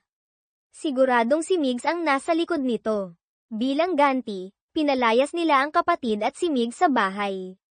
Para mapatawad ni Maya, kinailangang sundin ni Migs ang childish na gusto nito. Nagpakita siya sa harap ng bahay dala ang sangkaterbang stuffed toys. Hindi napigilan ni Maya ang cute na panunuyo, masayang tinanggap ang mga laruan. Sinamantala ni Migs ang pagkakataon para makapasok sa bahay at eye corner si Maya sa pader. Naging awkward ang dalawa sa sobrang lapit. Pumikit si Maya, naghihintay ng halik, ngunit malambing siyang hinalikan ni Migs sa noo. Kasabay nito, sa opisina sa Maynila, tinitingnan ni Direktor Marco ang lumang litrato ni Maya, tahimik na nagdarasal, Maya, sana huwag kang mapunta kay Migs de Leon. Hindi mo alam ang mga ginawa niya sa'yo noon. Pagbalik ni Maya sa kwarto dala ang mga stuffed toys, natuklasan niyang nagtatago pala sa loob ng aparador ang kapatid at best friend niya. Lumabas na kanina pa pala sila nanunood sa romantikong eksena nila ni Migs. Nahuli na, hindi pa sila kontento, nagsisiksikan pa sa bintana para silipin ang kwarto ni Migs. Nagkataon namang nagbibihi si Migs noon, at ang kanyang hubad na pang-itaas ay biglang nakita nilang tatlo. Ayaw ng kapatid ni Maya na makita ito ng girlfriend niya, kaya mabilis niyang isinara ang kurtina. Ngunit nakita pa rin sila ni Migs. Sobra ang kahihiyan ni Maya, agad niyang tinawagan si Migs para magpaliwanag na aksidente lang iyon, hindi nila sinadyang silaipan siyang naghuhubad. Ngunit kalmadong sumagot si Migs, okay lang. Total, malapit mo na rin namang makita. Ang makahulugang sagot na ito ay lalong nagpakilig at nagpataranta kay Maya, nagpagulong-gulong siya sa kama sa sobrang excitement. Kinabukasan, may usapan si Maya na kakain kasama ang best friend niya, pero dahil gusto niyang makita si Migs, kinansela niya ito sa huling minuto at tumakbo papunta kay Migs, umaasang ipagluluto siya nito. Nalaman ito ng best friend niya, nagalit at tinawag siyang walang utang na loob. Para suyuin ang girlfriend, itinigil ng kapatid ni Maya ang sasakyan sa gilid ng daan, akmang hahalikan ito. Sakto namang nakita ng best friend niya ang kotse ni Marco na dumadaan, papunta sa direksyon ng popahan nila. Agad niyang itinulak palabas ng kotse ang kapatid ni Maya, siya ang umupo sa driver's seat, at humarurot pabalik para harangin si Marco. Pagbaba pa lang ni Marco sa kotse, sinalubong siya ng humaharurot na pick-up, natakot siya at napaupo sa lupa. Galit na sinabi ng best friend ni Maya na wala siyang kwentang tao, hindi siya karapat-dapat na puntahan si Maya, at nagbanta na huwag na siyang magpapakita ulit. Hindi makasagot si Marco, sinisi pa niya ang best friend ni Maya sa hiwalayan nila noon. Nang makitang umiiwas ito sa responsibilidad, hindi napigilan ng best friend ni Maya ang sarili, kahit pinipigilan ng kapatid ni Maya, sumipa ito ng malakas, hinabol si Marco na tumakbo palayo. Naghahanda sina Maya at Migs ng hapunan nang marinig nila ang ingay sa labas. Lumabas sila para tingnan at nakita si Marco doon, mukhang pagod at takot. Sabay nilang tinawag ang pangalan nito, ngunit si Migs ay tumawag ng Kuya Kisep. Pagbalik sa kwarto, hindi mapakali si Maya sa pag-iisip tungkol sa relasyon ni Migs at Marco. Kung simpleng magkatrabaho lang, bakit kuya? Naghinala siyang may koneksyon sila na hindi niya alam. Kinausap ni Migs si Marco kung bakit ito pumunta roon. Matagal na niyang napapansin ang sobrang interes nito sa kanya, pati na ang pagpapadala kay Ginoong Reyes para subaybayan siya. Nagsinungaling ulit si Marco. Sinabing interesado lang siya kay Migs para malaman ang kinaroroonan ni Isabel, sabay tanong kung totoo bang sila na ni Maya. Nang makumpirma, agad na ginamit ni Marco ang dahilan ng trabaho, pinayuhan si Migs na iwasan ang office romance dahil makakaapekto ito sa career. Hindi malinaw kay Migs ang tunay na motibo ni Marco, ayaw na rin niyang makipagtalo pa, kaya humanap siya ng paraan para paalisin ito. Tinawagan ni Migs si Maya para sabihing kakain na sila. Si Maya, nagulong-gulo pa rin ang isip, ay nagsinungaling na may pupuntahan siya para tanggihan ang imbitasyon. Nagdadalawang isip siya kung sasabihin ba niya kay Migs ang tungkol sa nakaraan nila ni Marco. Pinayuhan siya ng kapatid na huwag na, dahil walang gustong malaman ng karelasyon ang hindi magandang nakaraan. Sinabi naman ng best friend niya na mas mabuting siya na ang magsabi kaysa marinig pa ni Migs sa iba. Dahil litong-lito, nagpasya siyang umiwas muna kay Migs. Hating gabi, umalingaw-ngaw ang anunsyo mula sa sound system ng barangay, "Atensyon, atensyon." Nawawala na naman ang guya ni Alinghong. Pakiusap sa lahat ng residente na tumulong sa paghahanap. Mabilis na nagpunta sina Maya at ang dalawa niyang kasama sa meeting point kasama ang ibang taga-barangay. Hahanda na sana silang maghiwa-hiwalay para maghanap nang biglang dumating si Migs, kumpleto sa gamit na flashlight, bota, at kapote, handang sumali sa paghahanap. Napatawa si Maya, tinukso si Migs, nawawalang guya lang po iyan, Direktor, kailangan po ba talagang parang sasabak sa gyera ang prostitute? Medyo nahiya si Migs, ipinaliwanag na lumaki siyang laging handa sa lahat ng sitwasyon. Sinamantala ni Maya ang pagkakataon para humingi ng tawad sa pagtanggi niya sa hapunan kanina. Malambing na sinabi ni Migs na nakita niya ito sa loob ng pahingahan kanina pero hindi niya ito binuking. Naniniwala siyang may dahilan si Maya. Naantig si Maya sa pagiging maunawain ni Migs. Sasabihin na sana niya ang totoo tungkol sa nakaraan nila ni Marco nang maputol ito ng isang, me. Lumitaw ang guya sa harap nila, pero nang lapitan nila ito, natakot itong tumakbo. Matalinong kumuha si Migs ng asin mula sa kanyang backpack, na lagi niyang dala para sa electrolytes, at naakit niya ang guya pauwi kay Alinghong. Nilagyan pa niya ito ng maliit na GPS tracker sa leeg para madaling mahanap sa susunod. Nakita ni Maya si Alinghong na umiiyak sa tuwa habang yakap ang guya, naramdaman din ni Migs ang kakaibang init sa puso. Ipinaliwanag ni Maya na may Alzheimer si Alinghong at itinuturing na anak ang guya.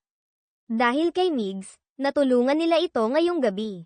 Pagbalik sa popahan, hinanap ni Maya ang best friend at kapatid niya. Itinulak niya ang pinto ng kwarto ng kapatid, akmang aasa rin ito, nang matigilan nang makita ang anino ng babae sa kama nito. Malinaw na naistorbo niya ang lakad ng dalawa. Mabilis niyang isinara ang pinto at kumatok naman sa kwarto ng best friend niya, para ibalita ang kagulat-gulat na may babae ang kapatid niya. Ngunit walang tao sa kwarto nito.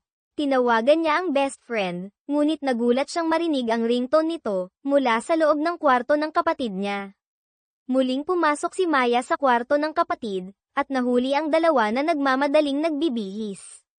Hindi siya makapaniwala. Ang best friend at kapatid niya na parang tunay na pamilya na ang turing niya ay magkarelasyon. Hindi niya matanggap ang katotohanan. Kahit anong paliwanag ng dalawa na mahal nila ang isa't isa, pakiramdam ni Maya ay pinagtaksilan siya. Sa sobrang galit, nagpa siya siyang maglayas. Nahulaan ng kapatid niya na pupuntahan ni Maya si Migs, kaya mabilis siyang kumatok sa kwarto nito at iniabot ang gamit ni Maya. Matapos marinig ang buong kwento, natagpuan ni Mig si Maya na nakaupo mag-isa sa greenhouse ng research center. Giit pa rin ni Maya na hindi tunay ang pagmamahala ng dalawa, baka dala lang ng lungkot at pagkakataon.